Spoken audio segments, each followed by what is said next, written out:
The rattling intensified. Hiro couldn't see where it was coming from in the darkness, but he was sure it was getting nearer. He looked left, and then right. Where was it? And what was it? He screamed out, "Show yourself, demon!" And just like that, the sound stopped. Not just the rattling, but the wind, the trees, and even the air had gone deathly quiet. He looked to the skies, but couldn't see anything moving. A shadow slowly passed over him. He felt the strength go from his body, and his heart rate increase as his breathing became shallower. He swallowed hard and slowly turned around. What he saw made his blood run cold. Looming above him, the giant spectral skeleton opened its mouth and reached out towards him.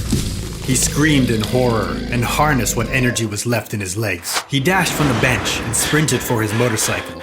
It was only maybe 100 meters away, but it looked like 100 kilometers. He heard a roar and a crashing of trees. He didn't need to look back. He knew it was coming for him. Closer and closer. He could hear its heavy footfalls gaining on him. How could he outrun a monster that was a building high? He kept going. His legs felt like jello now.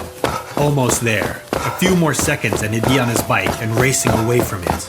As he reached his bike, he jumped on and with a breath of relief, he turned the ignition. Nothing. The starter clicked and died. He tried again. Nothing. This was it. He was going to die. He squeezed his eyes shut and prepared for the inevitable. If he was going to die, he wouldn't face it like a coward. He forced his eyes open and turned his head towards the rattling sound. Gone. There was nothing there. He looked around and saw the fallen trees in the distance, but no skeleton. He raised his head and squinted his eyes as he looked into the brightly lit street lamp above him. Yokai. The Shinto monk nodded, with a look of despair in his face as he reached down and picked up an aged parchment. This one, especially malevolent. It cannot be killed, only banished for a time. Blood. It wants blood. Very angry. Gasha Dakaru, starving skeleton. But why me? What have I done to anger this spirit? Gasha Dakaru very angry.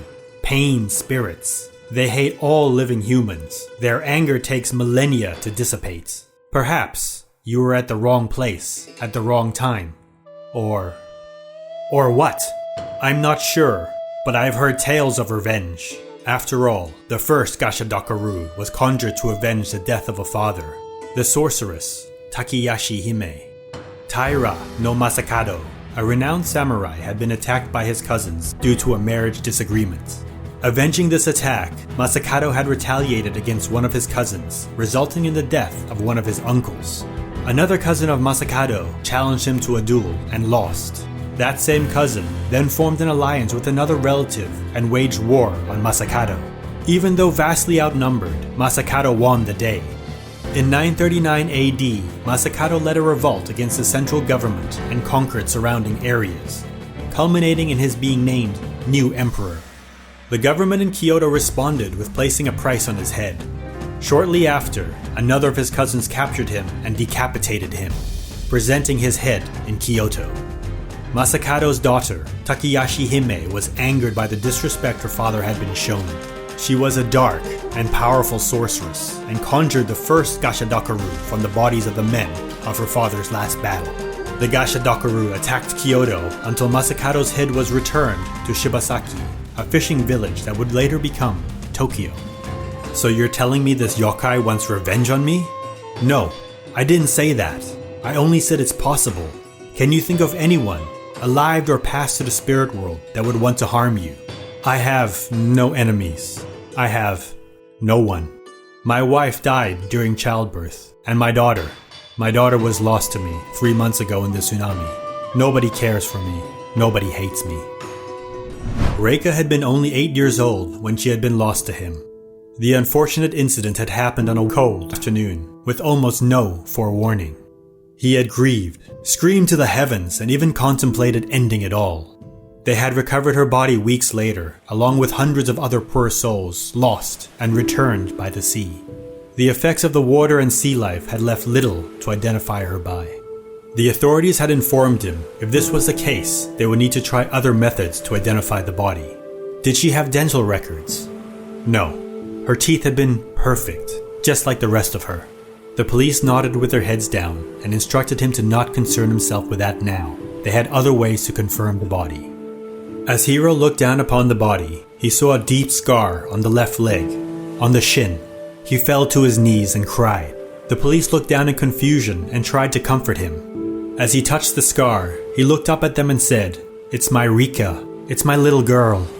He remembered the day she got that scar vividly. It had been 2 weeks before her 6th birthday, and Hiro was taking her to the park. She was always a happy child and never requested toys or games. But instead, a day with Mother Nature was all she ever wanted. She had played on the swing set, climbed the ladder and gone down the slide. Hiro had sat watching her in the distance, smiling and enjoying his book. She called out, "Papa, look at me! Look at me! I'm so high!" He had smiled and nodded. "Wow, good job," but hadn't looked up from his book. He had heard the scream moments later, and a heavy thud. His heart stopped as he dropped his book and saw her lying on the ground. What had happened? How had she fallen? She wasn't even close to the swing set. It slowly dawned on him. She had climbed the tree. She had climbed it and fell, while he ignorantly nodded and paid her no attention. He ran over to her and picked her up into his arms as she cried, "Rika, are you okay? You weren't watching. You didn't take care of me," she wailed. "I'm so sorry. Never again. I promise you'll never get hurt again." He hugged her deeply as her crying slowed. As he looked her over, he saw a deep gash in her left shin. He thought to himself, "My poor little girl, that'll leave a scar." The monk had given him a chant to use against the Gashadokaru, but had warned him it would only protect him for a short time. This chant and bright light were the only known ways to temporarily banish it. There was no way to kill a Gashadokaru. It was already dead. It would only leave once its anger had been spent. Hiro had decided to go and find it that night. He didn't care if he lived or died anymore anyway.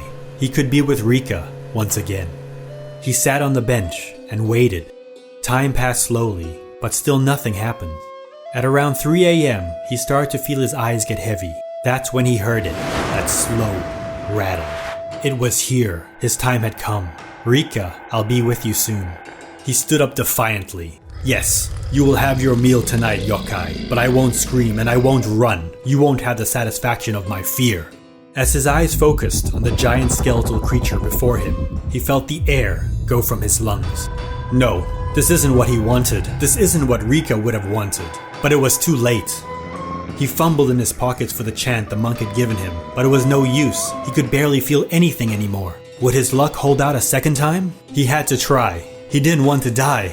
He turned and ran once again for his motorcycle. Behind him he heard those familiar, heavy footsteps tearing through the trees and the bushes. He wouldn't be so lucky a second time. Gone. Where was it? His bike wasn't there. He remembered now. He had parked it on the far side of the street this evening. He hadn't planned to need it ever again. This was it. He turned and faced the Gashadokaru. It had stopped, mere feet in front of him, but it just looked at him. Why wasn't it reaching for him? The street lamp! The monk had told him, bright light banished Gashadokaru. He laughed and pointed, his fear leaving him now and a false sense of courage replacing it. "You can't reach me, yokai! You've lost!" And as he laughed and jeered, his breath suddenly caught in his throat, like a lump of coal. He went deathly cold. Upon the left shin of the Gashadokaru was a scar. Rika's scar. How? It was impossible. How could this monster be his little girl? Gashadokaru were supposed to be created from anger and pain at death. Why would his little girl be angry? And why would she come back for him? His thoughts trailed off. He understood. He had promised her that day in the park. He had promised to always take care of her, to never let anyone or anything hurt her again. He had failed, as he did that day. He was her pain and her anger. He had cursed her to roam with endless hunger and pain for centuries. He looked deep into its eyes. "I'm so sorry, Rika. But I can make it right. Daddy can fix this." A faint smile crossed his lips as he left the warm, protective beam of the street lamp. SCP-2863 refers to a population of spectral entities resembling giants, approximately 30-meter tall, animated human skeletons that manifest within the borders of Japan. The exact number of SCP-2863 instances is not known, but at least 206 separate individuals have been catalogued. Instances of SCP-2863 will only appear after sunset, as they lose corporeal form if exposed to light brighter than approximately 1.1 lux. It is not currently known whether or not SCP-2863 instances are sapient, as their behavior consists solely of the capture and consumption of humans. SCP-2863 instances are capable of moving very quietly, though manifestations are commonly preceded by a faint sound, most commonly described as rattling.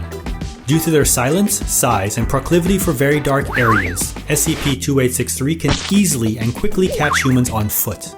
Once an instance of SCP-2863 has caught a human victim, it will bite off its victim's head and drain their blood into its mouth. This blood is apparently absorbed into SCP-2863's bones, despite the lack of any digestive mechanism. SCP-2863 instances will become extremely hostile towards any who attempt to impede its feeding behavior. The Gashadokaru are a race of malevolent yokai, native to the whole of Imperial Japan. They will appear at night out of the darkness and seek the blood of men. Conventional weaponry is entirely useless against the Gashadokaru, and they can only be banished by the morning sun or by the bright light of human creation. Gashadokaru are created by mass death, by the concentrated suffering of hundreds. While the Gashadokaru will eventually fade, they remain for centuries after their creation, lingering until their sorrow has diffused and faded. There is no way to hasten the process. The Imperial Japanese Anomalous Matters Examination Agency is currently aware of 2,034 separate Gashadokaru. Shinto ritual may banish a Gashadokaru, but there is no way to destroy one permanently. Loss and suffering can cloud the mind of the most resilient person. Guilt and blame are normal human emotions, but be sure they are properly allocated, lest you be haunted by a memory. As always, have a care and remember to subscribe, like, and share, if you would. Until next time, farewell.